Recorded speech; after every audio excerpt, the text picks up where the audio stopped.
on a few years ago, but I suppose progress is still relatively slow, and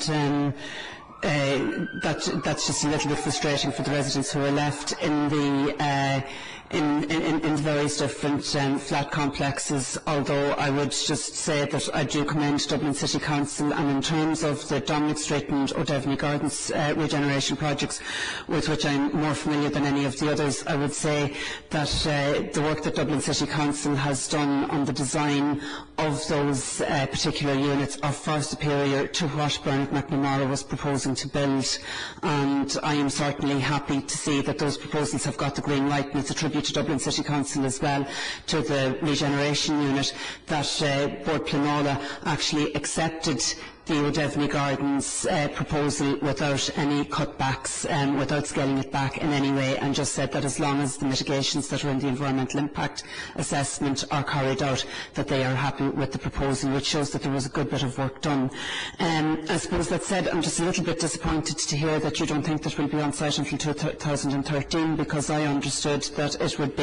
take about 6 months to do the tender documents, and that we could be on site by Easter to the summer of next year, with a view to maybe completion by the end of 2013 or early 2014 at the latest. But if you're projecting at this point in time that it's going to be 2013 before we're on site, I think that that's going to be a setback to the residents, and they're going to be very disappointed. So I'm looking to see if there is any way that that can be speeded up. And then on the other hand, I'm looking to know, do we have a guarantee from the Department of the Environment that the funding is forthcoming for both, particularly O'Devney Gardens and Dominic Street? As I say, they're the two that I am most concerned about. I do understand that €2.62 million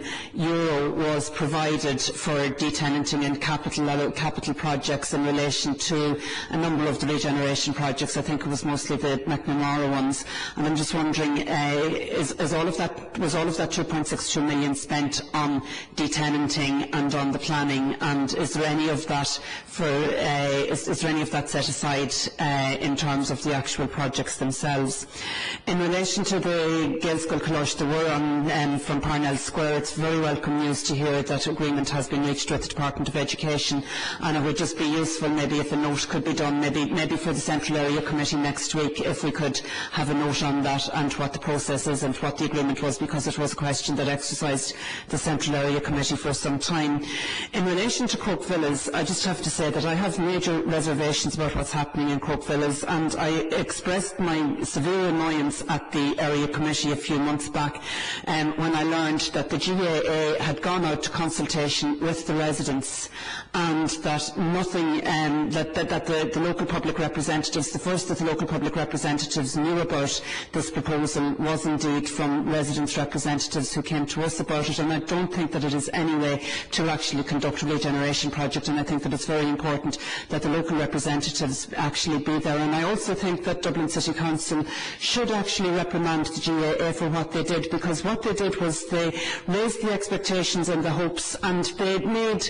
promises to people in Croke Villas, and I think that it was totally premature, and I don't think that we can do business on regeneration projects in that way, and I think it really was inappropriate of the GAA to behave in that way, and I just would like Dublin City Council's view. I know that the Area Committee and the manager of the Area Committee wasn't even aware of it until I raised it at the Area Committee as well, and I just really don't think that that's a professional way for the GAA to do business. It may be that it's a proposal worth exploring, but I think that it has to be done through the normal and proper channels, and that so far the GAA has not impressed in their behaviour there. As you are aware too, I'm sure there are other more controversial issues in relation to the handball centre, and they have to be handled very sensitively. Finally, Chair, I'd just like to ask, just in terms of regeneration, we've had a major setback in terms of regeneration with the Docklands refusing the development at Spencer Dock planning permission, and we also have a further 21 to 23 units at Castle Forbes. Now there's 34, in reply to a parliamentary question, there's 34 million set aside for, or 36 million set aside for Spencer Dock that the Department of the Environment had made available. There's a further 4 million available for Castle Forbes, which is €40 million of funding that is available to Dublin City Council for much needed housing, and this is a regeneration area. I understand that Peter met NAMA and with some of the community representatives as well, so I'd just like a report on that and to see, is there any way that if that 40 million had been earmarked for regeneration in the Docklands, which is an area that wasn't regenerated despite many promises, the housing and the social regeneration just didn't come. 38 units is all that have been delivered on the north side of the river in the Docklands, and that's an atrocious record of the Docklands. So with 40 million allocated, is there a danger that we're going to lose this money by Christmas, because nobody really seems to know, and it is a regeneration project? So I'd just like to add that to the list. Thank you. Chair.